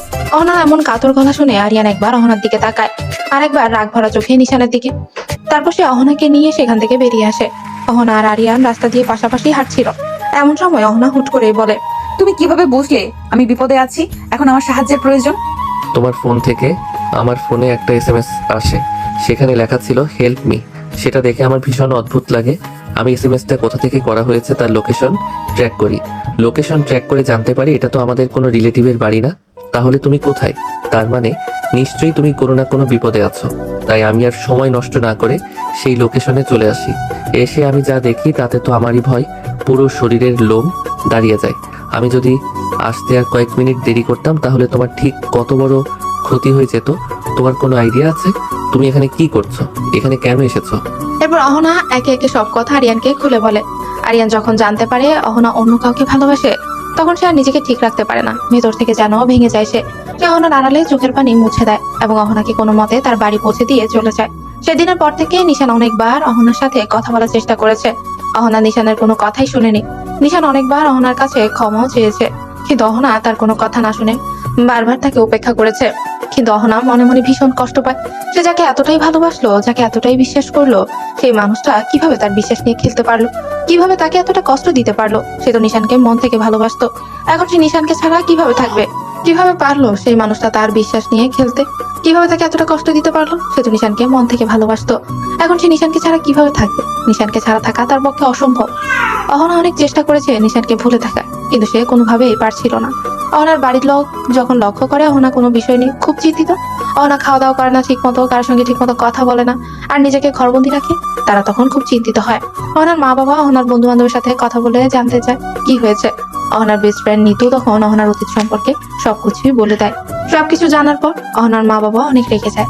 অহনার বাবা কি করবে তার মাথায় কাজ করছিল না। তিনি বাড়িতে এসে খুব ডিস্টার্ব থাকতেন।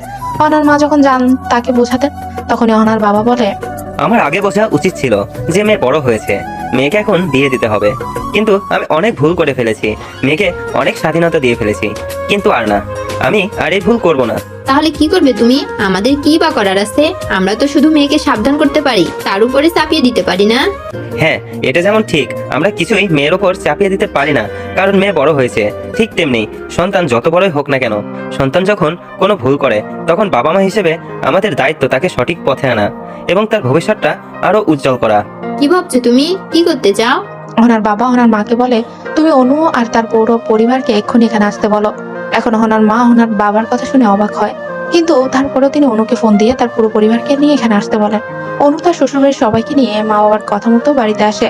অনুরা যখন বাড়িতে আসে তখন অহনার বাবা কোনো কথা না বলে আরিয়ানের সামনে গিয়ে দাঁড়ায় এবং তার সামনে হাত জোড় করে বলে, দেখো বাবা, এখন আমি তোমাকে যেটা বলতে যাব সেটা শুনে হয়তোবা তোমার মনে হতে পারে আমি ভীষণ স্বার্থপর, কিন্তু আমি আজকে স্বার্থপর হতে চাই। প্লিজ তুমি আমার কথাটা রেখো। আঙ্কেল, আপনি এভাবে বলছেন কেন? কি করতে হবে বলুন। বাবা, আমি চাই তুমি আমার মেয়ে অহনাকে বিয়ে করো আজকে, এক্ষুনি, এই মুহূর্তে। অহনার বাবার এমন কথা শুনে সবাই থমকে যায়। সবার মাথায় যেন আকাশ ভেঙে পড়ে। সবাই কি অনুভূতি প্রকাশ করবে বুঝে উঠতে পারছিল না, কিন্তু অহনার বাবা যে হুট করে এমন কিছু বলবে এটা আরিয়ানার মা বাবা কোনোভাবেই কল্পনা করতে পারেনি। কিন্তু যখন অহনার বাবা হাত জোড় করে সবার সামনে অনুনয় করে বলল, তখন আর বাবার কথাটা কোনোভাবেই কেউ অগ্রাহ্য করতে পারলো না। সবাই রাজি হয়ে যায়। আরিয়ান নিজেও মানা করতে পারেনি। এখন আর বাবার কথাটা, অহনার বাবার কথাটা, অহনার বাবা এই কথাটা যখন অহনাকে গিয়ে বলে, তখন অহনাও অস্বীকার করে। কিন্তু তার বাবা জোর করে অহনার সাথে আরিয়ানের বিয়েটা সেদিন দিয়ে দেয়। সেদিন বিয়ের পরে আরিয়ান যখন অহনার ঘরে যায়, তখন অহনা আরিয়ানকে বলে, দেখো আরিয়ান, তোমার কাছে অজানা কিছুই না। আমি আর কাউকে কোনোদিন ভালোবাসতে পারবো না, আর কাউকে কোনোদিন বিশ্বাস করতে পারবো না, বিশ্বাস করো।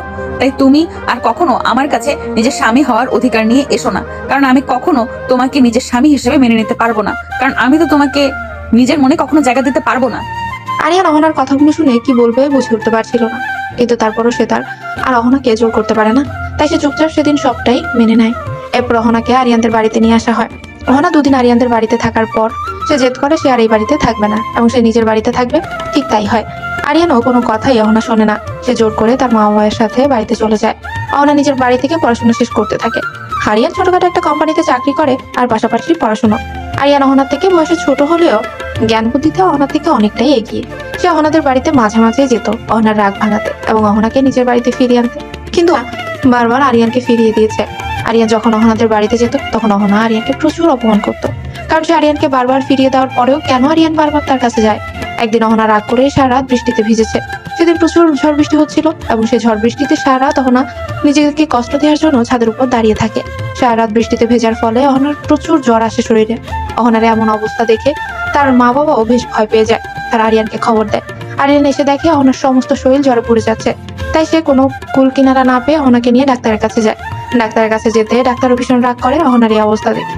সেদিন অহনাকে ডাক্তার কাছে না হলে ডাক্তার অহনাকে ভর্তি নিয়ে রাখে এবং সারা রাত আরিয়ান অহনার পাশে বসে থাকে এবং অহনার সেবা করে। সারা রাত সেবা করার পরে যখন একটু জ্বর কমে আসে তখন আরিয়ানের চোখ লেগে যায় এবং সে অহনার পাশেই তার হাতের কাছে মাথা রেখে চেয়ারে বসে ঘুমিয়ে যায়। সকালে ঘুম ভাঙতে অহনা লক্ষ্য করে আরিয়ান তার বেডের পাশে ঘুমোচ্ছে। তখন সে বুঝে উঠতে পারছিল না কি হয়েছে। যখন সে তার মাথায় একটু চাপ দেয় তখন সে বুঝতে পারে সে তো বৃষ্টিতে ভিজে ছাদে দাঁড়িয়েছিল, তাহলে এখন এখানে কেন? পরে অহনা সুস্থ হওয়ার পর তার মার কাছ থেকে জানতে পারে অহনা এরপরে টানা 2 দিন জ্ঞান হারা ছিল এবং এই 2 দিন আরিয়ান খাওয়া দাওয়া বন্ধ করে সারাদিন অহনা সেবা করেছে। 1 সেকেন্ডের জন্য অহনার কাছ থেকে দূরে যেত না। অহনা মায়ের কাছ থেকে এসব শুনে আরিয়ানের ব্যাপারে ভীষণ খারাপ লাগে। আরিয়ান কেন বারবার তার জন্য এত কিছু করে? সে ভেবেছিল হয়তো আরিয়ান তার প্রেম করতে পারে, এর জন্য সে সবসময় দূরত্ব বজায় রাখত, কারণ সে যে কষ্টটা পেয়েছে সেই কষ্ট যেন আরিয়ান না পায়। এর জন্য সে আরিয়ানের থেকে দূরে থাকার চেষ্টা করত। কিন্তু আরিয়ানের এসব ব্যবহার তার মনকে ভীষণ ভাবে ভাবাতো। সে একদিন আরিয়ানকে ডেকে কথা বলে, দেখো আরিয়ান, আমি চাই তুমি আমার থেকে দূরত্ব বজায় রাখো, কিন্তু তারপরও বারবার কেন তুমি আমার কাছে আসো? আমার কাছে এসো না। আমি একটা জ্বলন্ত কয়লা, আমি একটা জ্বলন্ত কয়লা। আমার কাছে আসলে তুমিও ঝলসে যাবে। আমি তোমার কাছে ঝলসে যেতে চাই। ঝলসে যেতে চাই কি? আমি তো অনেক আগে থেকেই তোমার আগুনে চলে গেছি। ভাইয়ার বিয়ের দিন এসে যখন প্রথম তোমাকে দেখি, সেদিন তোমার এই অবুঝ মুখখানা দেখে আমি তোমার প্রেমে পড়ে যাই। এরপর অনেকবার তোমাকে বোঝানোর চেষ্টা করেছি, কিন্তু তুমি বোঝোনি, তুমি আমাকে পাত্তাই দাওনি। বিয়ের পরে যখন তোমাকে আমি বলতে যাব, এমন সময় তুমি তোমার পুরনো প্রেমের গল্প বলে আমাকে নিজের থেকে দূরে সরিয়ে দিলে। আর কিভাবে বলবো বলো? আমি তোমাকে ভালোবাসি অহনা, অনেক বেশি ভালোবাসি। অহনা, নিচে আসো আম্মু, খাবার দিয়েছে, খেয়ে নিও। অহনা আরিয়ানের মায়ের কথা শুনে হঠাৎ করে পেছনে তাকিয়ে দেখে আরিয়ানের মা ব্যালকনির দরজার কাছেই দাঁড়িয়ে অহনাকে বলছে। তাই অহনাও খুব সতর্কতার সাথে নিজের চোখের পানিগুলো মুছে নেয় যেন আরিয়ানের মা দেখতে না পায়। এরপর সে আরিয়ানের মায়ের কাছে এগিয়ে যায় এবং বলে, আন্টি, এই যে আমি বারবার বাড়ি চলে যাই, এতে তোমাদের বিরক্ত হয় না? তোমরা রাগ কেন করো না? কথা কেন শোনাও না আমাকে? তোমরা এত ভালো কেন? তোমরা কি জানো ভালো মানুষদের মানুষ কষ্ট দেয় বেশি? আমরা ভালোবাসায় বিশ্বাস করি আম্মু। আমি যদি বিশ্বাস করি তুমি আমাদের ভালোবাসো, তাহলে তুমি নিশ্চয়ই আসবে, যেমন আজকে এসেছো। আমাদের ভালোবাসায় তো তোকে আমাদের কাছে টেনে নিয়ে এসছে মারে। আরিয়ানের মায়ের কথা শুনে অহনা আরিয়ানের মাকে জড়িয়ে ধরে এবং কান্না করে দেয়। আরিয়ানের মা অহনাকে নিজের থেকে ছাড়িয়ে চোখের পানি মুছে দেয় এবং খুব আদর করে। এরপর আরিয়ানের মা অহনাকে নিয়ে নিচে চলে যায়। খাবার টেবিলে খাবার বেড়ে দেয়। খাবার টেবিলে সবাই বসে যখন খাবার খাচ্ছে, অহনা আর আরিয়ান পাশাপাশি বসে। খাওয়ার সময় হঠাৎ করে তার ঝাল লেগে যায়। সকলে অহনাকে পানি খাওয়াতে ব্যস্ত হয়ে যায়। তখন আরিয়ান বলে ওঠে, যখন ঝাল খাবার খেতে পারো না, তখন দেখলে যে খাবারে ঝাল আছে তখন খেতে কেন গেলে? তোমাকে খেতে কে বলেছে? আমাকে বলতে আমি অন্য কিছু তোমাকে রান্না করে দিতাম। এমন করে নিজেকে কষ্ট দেওয়ার কি আছে বারবার, অহনা? আরিয়ান কথাগুলো বলে দৌড়ে কিচেনের দিকে গেল এবং কিচেনে গিয়ে অহনার জন্য মধু নিয়ে আসে, কারণ অহনা ভীষণভাবে ঝালে কষ্ট পাচ্ছিল। আরিয়ান দ্রুত অহনার কাছে যায় এবং অহনার মুখে মধু তুলে দেয়। আরিয়ান মুখে তুলে খাইয়ে দিচ্ছিল এবং কিছুটা দূরে দাঁড়িয়ে আরিয়ানের মা বাবা সেটাই দেখছিল। তারা যেন এই মুহূর্তটার জন্যই এতদিন অপেক্ষা করেছে। অহনার ঝাল যখন একটু কমে আসে, তখন সে আরিয়ানের দিকে তাকিয়ে দেখে আরিয়ান কতটা উদ্বিগ্ন হয়ে আছে তার ঝাল কমানোর জন্য, এবং সে খুব মনোযোগ সহকারে আরিয়ানের দিকে তাকিয়ে থাকে। মনে মনে ভাবে, ওই ছেলেটা আমাকে এতটা ভালোবাসে কেন?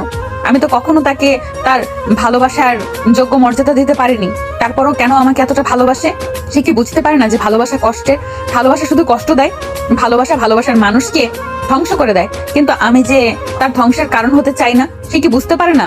আরিয়ান অহনাকে লক্ষ্য করে দেখে অহনা খুব গভীরভাবে তার দিকেই তাকিয়ে আছে। তারা দুজনে দুজনের দিকে চেয়েছিল। এমন সময় হুট করে তারা দুজনেই সরে আসে এবং আশেপাশে তাকিয়ে দেখে আরিয়ানের মা বাবা উঠে দাঁড়িয়ে মিটিমিটি হাসছে। এতে দুজনে বেশ লজ্জা পায়। এমন সময় আরিয়ান অহনাকে নিয়ে ঘরে চলে আসে, যেন তারা দুজন সেখান থেকে পালিয়ে বাঁচে। আরিয়ান চলে যেতে অহনার মা বাবা দুজনেই উচ্চস্বরে হেসে ওঠে। আরিয়ান ঘরে আসার পরে অহনাকে বলে বেডে শুয়ে পড়তে এবং আরিয়ান গিয়ে পাশে একটা সোফা রাখা ছিল সেখানে ঘুমিয়ে পড়ে। সকালে অহনা ঘুম থেকে উঠে দেখে তার বেডের পাশে ছোট্ট টেবিলে ধোয়া ওঠা এক কাপ গরম চা এবং চায়ের পাশে ছোট্ট একটা চিরকুট। অবাক হয় অহনা। আগ্রহ নিয়ে সে চিরকুটটা হাতে নিয়ে দেখে খুব সুন্দর করে লেখা, আজকে আমাদের বিবাহিত জীবনে অনেক দিন হলেও আজকে আমাদের সংসার জীবনের প্রথম দিন। তাই এই ছোট্ট প্রচেষ্টা আপনার অযোগ্য স্বামীর পক্ষ থেকে। ইতি, আপনার অযোগ্য স্বামী। লেখাটা পড়ে অহনার ভীষণ খারাপ লাগে। আসলে সে অজান্তে মানুষগুলোকে কতটা কষ্ট দিয়ে যাচ্ছে, যেগুলো তারা ডিজার্ভ করে না। অহনা চায়ের কাপটা হাতে নিয়ে এক সিপি দিয়ে যায়। এমন সময় হুট করে দরজা খুলে ভেতরে প্রবেশ করে অনু। অহনা অনুকে দেখে অবাক হয় এবং বলে, কি রে আপু, তুই না কিছুদিন পর আসতে চেয়েছিলি, হুট করে কি মনে করে? বাবা, আসতে না আসতে এত খবরদারি? এই বাড়িটা শুধু তোর একার না, হ্যাঁ আমারও। যখন খবর পেলাম দেবরানী এসেছে বাড়িতে, তখন দেবরানীকে একটু জ্বালাতে এলাম। আইসে, এখান থেকে যা তো। সাহস আছে আমাকে জ্বালানোর? আমরা যদি দুইজনের যুদ্ধের ময়দানে নামি না, তাহলে পুরো বাড়িটাকে কুরুক্ষেত্র বানিয়ে ছাড়বো। এই দাঁড়া দাঁড়া, তুই না আমার দেবরকে নিজের স্বামী হিসেবে মানিস না? তাহলে আমি যখন বললাম আমার দেবরানীকে জ্বালাবো, তখন তুই কেন রেগে গেলি? তোর এত রেগে যাবার কথা না। যেখানে তুই আমার দেবরকে নিজের স্বামী হিসেবে মানিস না, সেখানে তুই কেন আমার দেবরানী হতে যাবি? ভাবছি দেবরকে আরেকটা বিয়ে দিব। অনুর বলা কথাগুলো শুনে অহনার মন খারাপ হয়ে যায়, কিন্তু কেন হয় অহনা নিজেও জানে না। অনু যখন লক্ষ্য করে দেখে অহনা মন খারাপ করে দাঁড়িয়ে আছে, তখনই মনে মনে ভীষণ খুশি হয়, কারণ অহনা হয়তো আস্তে আস্তে আরিয়ানকে নিজের মনে জায়গা দিচ্ছে। এভাবে দু বোন সারা দিন খুনসুটি করে দিন কেটেছে। আরিয়ানের মা ওদের দুজনকে অনেক ভালোবাসে এবং তাদের সাথে খুব ভালো সম্পর্ক তৈরি হয় দুই বোনের। দু বোন মিলে সারাদিন রান্নাঘরে কিছু না কিছু রান্না করে। আরিয়ানের মা তাদেরকে বাধা দিলেও তারা বাধা শোনে না। আরিয়ানের মা নিজেও রান্না করতে চেয়েছিল, কিন্তু তারা দু বোন রান্না করতে দেয়নি। অহনা কোনোভাবে বুঝতে পারেনি যে আর সারাদিন সে নিজের বাড়িতে নেই, অন্য বাড়িতে রয়েছে। সারাদিন দিন অনেক হাসি খুশিতে তাদের দিন কেটে যায়। বিকেলবেলা আরিয়ানের মা বাবা অনু আর অহনা একসাথে বসে লুডো খেলে। তারা অনেক মজা করে লুডো খেলে। এখন আর দিনটা যেন এখন আজকের স্বর্গের মতোই মনে হয় দিনগুলো। রাতের বেলা আরিয়ান এবং অয়ন বাড়িতে ফিরলে তারা একসাথে বসে ডিনার করে। ডিনার শেষে যার যার ঘরে চলে যায়। আরিয়ান নিজের ঘরে বসে ল্যাপটপে কিছু কাজ করছিল। এমন সময় অহনা ঘরে আসে, হাতে কি মনে করে আরিয়ানের জন্য এক কাপ কফিও নিয়ে আসে। অহনা কেন যেন কফি নিয়ে এসেছে অহনা নিজেও জানে না। আরিয়ান কফির মগটা সামনে দেখে খুশিতে বলে উঠে, এখন এটার অনেক দরকার ছিল। ধন্যবাদ ভাবি, তোমাকে আমার এতটা খেয়াল রাখার জন্য। কথাটা বলে আরিয়ান যখন কফির মগটা মুখে নিয়ে তাকায়, দেখে অহনা তার দিকেই তাকিয়ে আছে। আরিয়ান বুঝতে পারে কফিটা অন্য নয়, অহনা নিজেই এনেছে। তখন বেশ অবাক হয়। এমন সময় অহনা নিজেই বলে ওঠে, দেখুন, আপনি নিজেই বলেছেন যতদিন না আমরা আলাদা হচ্ছি ততদিন পর্যন্ত আপনার বউ হিসেবে থাকতে। তো যখন অভিনয় করব, তখন অভিনয়টা পুরোপুরি না করলে ভালো হয়। বলুন, আমি উপরে আসছিলাম, আপু বলল আপনার জন্য এটা নিয়ে আসতে, তাই নিয়ে এলাম। এর জন্য এত ভাবার কিছু নেই। আমি কিছু ভাবছিও না। কিছু না ভাবাটাই ভালো। আরিয়ান আর অহনা বেশ কিছুক্ষণ চুপচাপ বসে থাকে, কেউ কোনো কথা বলে না। এবার আরিয়ান খুব মনোযোগ সহকারে নিজের কাজ করছিল, আর অহনা দূর থেকে বসে আরিয়ানকে লক্ষ্য করছিল। কি সুন্দর করে নিজের কাজগুলো গুছিয়ে নিচ্ছে, এত মনোযোগ সহকারে। আরিয়ানকে দেখে আজ অহনার কেন যেন খুব খারাপ লাগছে, বরং ভালোই লাগছে। মনে হচ্ছে যেন সবসময় যদি এভাবে তাকে দেখা যেত তাহলে মন্দ হতো না। এমন সময় আরিয়ান লক্ষ্য করে দেখে অহনা তার দিকেই তাকিয়ে আছে। এভাবে নিজের দিকে তাকিয়ে থাকতে দেখে আরিয়ান মুচকে হাসে। এমন সময় আরিয়ান ল্যাপটপে নিজের কোলের উপর রেখে উঠে গেল। অহনা সামনে গিয়ে দাঁড়ায়। হঠাৎ করে আরিয়ানকে নিজের সামনে এসে দাঁড়াতে দেখে অহনা বেশ ঘাবড়েছে এবং বলে, কি হলো, এভাবে দাঁড়িয়ে আছো কেন সামনে?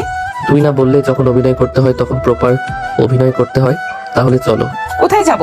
আমার বউকে নিয়ে আজকে আমার চন্দ্রবিলাস করার ইচ্ছা জেগেছে, তাই তাকে নিয়ে ছাদে যাব। আরিয়ানের কথা শুনে অহনা অবাক হয়, কিন্তু কিছুই বলে না। আরিয়ানের সাথে ছাদে যায়। তারা দুজনেই বেশ কিছুক্ষণ ছাদের উপর দাঁড়িয়ে প্রকৃতির সৌন্দর্য উপভোগ করছিল। এর মাঝে আরিয়ান আর অহনার মধ্যে টুকটাক কথা হয়, কিন্তু তারা কেউ তেমন গুরুত্ব সহকারে বিষয়টাকে নিয়ে আর ভাবে না। অহনার দিন এভাবেই কাটছিল, যেন সে দিন দিন এই পরিবারের প্রতি আসক্ত হয়ে পড়ছিল। অহনা না চাইতেও এই পরিবারটাকে নিজের করে নিয়ে ফেলেছে, আপন করে নিয়েছে। এখন সে আর নিজের বাড়িতে যেতে চায় না, কোনো না কোনো ভাবে বাহানা করে আটকে দেয়। আরিয়ানকে এখন আর তার খারাপ লাগে না, বরং ভালোই লাগে। মনে হয় যেন সময় যদি আরিয়ান তার আশেপাশেই থাকে, ভালোই লাগে তার। এখন অহনা মনে মনে ভাবে, আচ্ছা, আগে তো আমি আরিয়ানকে সহ্য করতে পারতাম না, কিন্তু এখন আমার আরিয়ানকে এত ভালো লাগে কেন? তবে কি আমি আরিয়ানকে ভালোবেসে ফেলেছি? না, এটা হতে পারে না। যে ভয়টা আমি পেয়েছিলাম যেন আরিয়ান আমাকে ভালোবেসে না ফেলে, এই জন্য আরিয়ান থেকে দূরে দূরে থাকতাম, সেই কাজটা দেখছি আমি করে ফেলেছি। কথাগুলো অহনা মনে মনেই ভাবে এবং সিদ্ধান্ত নেয় সে আরিয়ানকে ছেড়ে যাবে না। এই সংসারটা সে ছেড়ে যাবে না।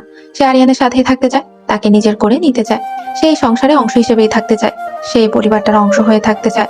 সে মনে মনে সিদ্ধান্ত নেয় আজকে আরিয়ান এলে আরিয়ানকে সমস্তটা কিছু খুলে বলবে এবং জানিয়ে দিবে সেই পরিবার ছেড়ে যেতে চায় না, সেই পরিবারটা এবং আরিয়ানকে আপন করে নিতে চায়। অহনা আজ সারাদিন আরিয়ানের পছন্দ মতো রান্না করে। অনুর কাছ থেকে সে জেনে নেয় আরিয়ান কি খেতে পছন্দ করে, আর সারাদিনই অহনা নিজের হাতে আরিয়ানের জন্য রান্না করে। আরিয়ান অফিস থেকে আসার আগে নিজ হাতে শাড়ি পরে সেজে গুজে থাকে। আরিয়ান সারাদিন ক্লান্ত শরীর নিয়ে বাড়িতে ফিরে। বাড়িতে এসে খাবার টেবিলে খাবার দেখে পুরোই অবাক। আজকে যা যা রান্না হয়েছে সবই আরিয়ানের পছন্দ। আরিয়ান তৃপ্তি ভরে খাবারগুলো খায় এবং বলে, আচ্ছা, আজকে তো আমার জন্মদিন না, তাহলে আজকে কি কোনো বিশেষ দিন যে আজকে বাড়িতে যা রান্না হয়েছে সব আমার পছন্দ মতো? ভাবি, তুমি রান্না করেছো, অনেক সুস্বাদু হয়েছে খাবারগুলো, ধন্যবাদ তোমাকে। আমি ভাবতেও পারিনি আজকে বাড়িতে আমার জন্য এমন কিছু অপেক্ষা করছে। জি না ভাই, আমার এত সময় নেই। তোমার জন্য আমি এত কিছু রান্না করতে যাব, যেখানে আমি আমার জামাইয়ের জন্য রান্না করতে পারি না? অনুর কথা শুনে আরিয়ান বেশ অবাক হয় এবং তার মায়ের দিকে তাকিয়ে বলে, আম্মু, তাহলে সবকিছু তুমি রান্না করেছো? না বাবা, আমরাও এত সময় নেই। তোমার জন্য আমি এত কিছু রান্না করব। আজকে তোমার জন্য এই সমস্ত খাবার রান্না করেছে তোমার বউ। আরিয়ান তার মায়ের মুখ দেখে এই কথাটা শোনার পরে বেশ অবাকই হয়। সে অহনার দিকে তাকিয়ে দেখে অহনা আজকে অন্যরকম লাগছে। আরিয়ান মুগ্ধ হয়ে অহনার দিকে তাকায়, কারণ অহনাকে আজকে প্রথম সে শাড়ি পরায় দেখে। শাড়ি পরে যে অহনাকে বেশ সুন্দর লাগছে, যেন আকাশ থেকে নেমে আসা কোনো পরী। আরিয়ানকে অহনার দিকে এভাবে তাকাতে দেখে অহনা উপস্থিত সবাই মুখে হাত দিয়ে মিটি মিটি হাসছে। এদিকে অহনা যেন লজ্জায় মরে যাওয়ার অবস্থা। সে মনে মনে দোয়া করছিল, আল্লাহ মাটিটা সরিয়ে দাও, আমি মাটির নিচে চলে যাই। আরিয়ান অহনাকে এভাবে লজ্জা পেতে দেখে আশেপাশে তাকায়, দেখে সকলেই তাদেরকে অবাক চোখে তাকিয়ে দেখছে। এরপর আরিয়ান নিজেও বেশটা লজ্জা পায়। খাওয়া শেষ করে দ্রুত নিজের ঘরে চলে আসে, যেন সে সেখান থেকে পালিয়ে বাঁচলো। আরিয়ানের এমন অবস্থা দেখে ওখানে উপস্থিত সবাই শব্দ করে হেসে ফেলে। অহনা নিজেও সবার থেকে বিদায় নিয়ে ঘরে চলে আসে। অহনা ঘরে এসে দেখে আরিয়ান ব্যালকনিতে দাঁড়িয়ে আছে। অহনা ধীরে ধীরে আরিয়ানের পেছনে গিয়ে দাঁড়ায় এবং বলে, কি ভাবছো এখানে একা একা দাঁড়িয়ে? অহনার কণ্ঠ শুনে আরিয়ান পেছনে ফিরে তাকায়, বলে, ছেড়ে যাওয়ার এতই তাড়া হয়েছে নাকি? পূর্ব প্রস্তুতি চলছে চলে যাওয়ার? আরিয়ানের কথা শুনে অহনা মুচকি হাসে এবং আরিয়ানের একদম কাছে গিয়ে ওর গলায় নিজের হাত জড়িয়ে ধরে আরিয়ানের কানের কাছে ফিসফিস করে বলে, ছেড়ে দেওয়ার নয় স্যার, আরো গভীর করে জড়িয়ে নেওয়ার সময় হয়েছে। অহনার কথা শুনে অবাক চোখে আরিয়ান অহনার চোখের দিকে তাকায়। অহনা যখন দেখে আরিয়ান তার দিকে গভীর দৃষ্টিতে তাকিয়ে আছে, তখনই অহনা হালকা করে হেসে তার হাত আরিয়ানের বুকের বাপাশে রেখে খুব গভীর স্বরেই বলে, আচ্ছা, এখানে থাকার জন্য আমার আর আমার পুচকুর একটু জায়গা হবে? অহনার কথা না বুঝতে পেরে অদ্ভুত ভাবে তাকায় আরিয়ান। অহনা মুচকি এসে আরিয়ানের এক হাত তার শাড়ির আঁচল ভেদ করে নিজের পেটের উপর রাখে। আরিয়ান যখন বুঝতে পারে অহনা কি বোঝাতে চাইছে, তখন সে চোখের ইশারায় জানতে চায় আরিয়ান যেটা ভেবেছে সেটাই কি সত্যি। অহনাও চোখের ইশারায় জানায়, হ্যাঁ, আরিয়ান যা ভেবেছে সেটাই সত্যি। তখনই আরিয়ানের চোখ বেয়ে গড়িয়ে পড়ে পানি। হঠাৎ করে অহনা আরিয়ানকে কান্না করতে দেখে ব্যস্ত হয়ে পড়ে আর বারবার বলতে থাকে, এই তুমি কান্না করছো কেন? দেখো, আমি যদি তোমাকে কোনোভাবে কোনো কষ্ট দিয়ে থাকি নিজের অজান্তে, তাহলে আমাকে মাফ করে দাও প্লিজ। প্লিজ কান্না করো না। এটা দুঃখের কান্না নয় অহনা, তুমি নিজেও জানো না আজকে তুমি আমাকে ঠিক কত বড় খুশিটা দিয়েছো। পৃথিবীতে সবচেয়ে বড় খুশি হলো বাবা হওয়ার খুশি একজন ছেলের কাছে, আর সেই খুশিটা তুমি আজকে আমাকে দিয়েছো। আমি যে কি রিয়াকশন দেব ভাষা খুঁজে পাচ্ছি না। আল্লাহর দরবারে হাজার কোটি শুকরিয়া যে আল্লাহ আমাকে এই নিয়ামতটা দিয়েছেন, আর তার সাথে তোমাকে আরো বেশি ধন্যবাদ যে তুমি আমাকে এই সুখটা দিয়েছ। তোমাকে আমি মাথায় করে রাখবো। বিশ্বাস করো, শুধু একটুখানি নয়, আমার পুরোটা জুড়েই তুমি রয়েছ। আর আজকের দিনের পর থেকে তো কেউ চাইলেও তোমাকে আমার থেকে আলাদা করতে পারবে না, আমিও না। কথাটা বলতে বলতে আরিয়ান শক্ত করে অহনাকে জড়িয়ে ধরে এবং বলতে থাকে। অহনা নিজেও আরিয়ানকে খুব শক্ত করে জড়িয়ে ধরে এবং তার কানের কাছে বলে, আমি আর কখনো আপনাকে ছেড়ে যাচ্ছি না সাহেব। ও সরি, আমরা আর কখনো আপনাকে ছেড়ে যাচ্ছি না সাহেব। আমরা আর কখনো আপনাকে ছেড়ে যাচ্ছি না সাহেব। কথাটা বলে অহনা আর আরিয়ান একসাথে হেসে দেয়, যেন তাদের পূর্ণতা পুরো পৃথিবী উপভোগ করছে। চাঁদও দূর থেকে তাদের এই ভালোবাসা দেখে লজ্জা পাচ্ছে এবং তাদের এই ভালোবাসার সাক্ষী হতে পেরে নিজেকে ধন্য মনে করছে।